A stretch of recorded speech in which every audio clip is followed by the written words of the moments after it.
Millions of people grew up inside a digital world that told them absolutely nothing. No tutorials, no quest logs, and no final boss. While major studios spent hundreds of millions of dollars carefully guiding players through highly scripted, cinematic hallways, this blank slate was quietly coded on a desk, surrounded by tangled wires and loose papers. Marcus Persson, known online as Notch, originally designed this block-building project as an experimental, open-ended sandbox. Early versions of the game were defined by a profound, lonely emptiness, underscored by the ambient synthesizers of composer C418. This absence of guidance meant every action, from digging a simple hole to building a massive castle, was a choice made completely alone.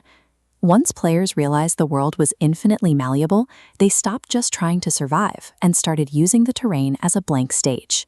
Early YouTube creators discovered these blocky environments provided a highly effective, low-cost engine for improvisational storytelling.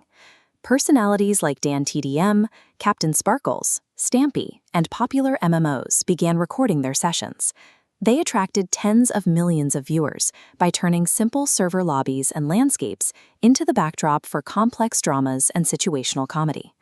Minecraft had effectively transitioned into the primary social and creative hub for a new era of online interaction. By the early 2010s, this sandbox dominated mainstream gaming conventions, commanding massive crowds and industry-wide attention.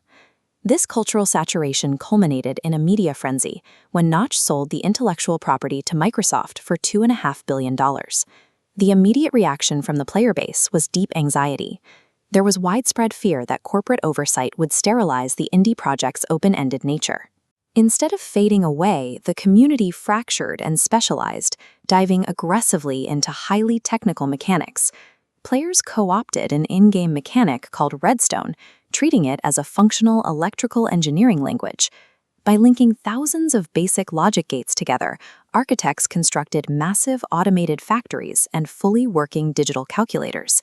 Simultaneously, a distinct competitive subculture emerged, focused heavily on extreme survival in hardcore mode and mathematically optimizing speedruns.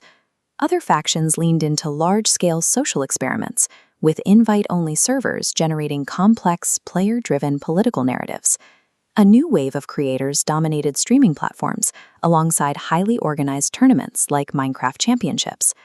The corporate acquisition didn't stall the game's momentum because the sheer volume of chaotic, user-driven innovation easily outpaced any top-down control.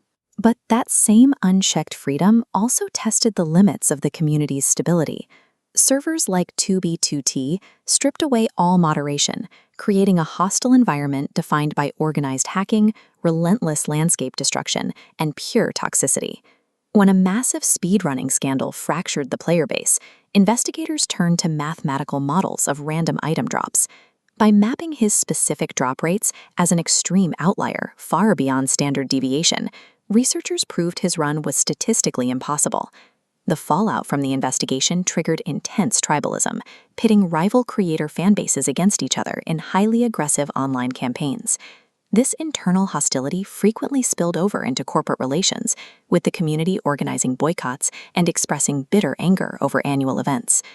Players aggressively resisted Microsoft's attempts to enforce account migrations, implement strict chat moderation, and introduce digital collectibles like NFTs. The greatest risk to the game's longevity was no longer that people would simply stop playing, but that the weight of its own massive, polarized population would fracture it entirely. How does a decentralized digital space survive over a decade of intense internal friction and corporate restructuring without collapsing? It survived by embedding itself into the physical world. The software was adapted into a formal educational utility for classrooms. Today, it operates as a tool for teaching computer science, archiving censored historical journalism, and rendering complex molecular models. The specific emotional bonds formed between users provided the strongest anchor for its longevity. When one of its most prominent creators, Technoblade, passed away, the response laid this bare. Millions of players who had only ever known him as a pixelated avatar participated in a global outpouring of genuine collective grief. The game remains relevant because it preserves a decade of shared human interaction. It has transitioned from a piece of entertainment software into a persistent, living archive of what millions of people chose to build together.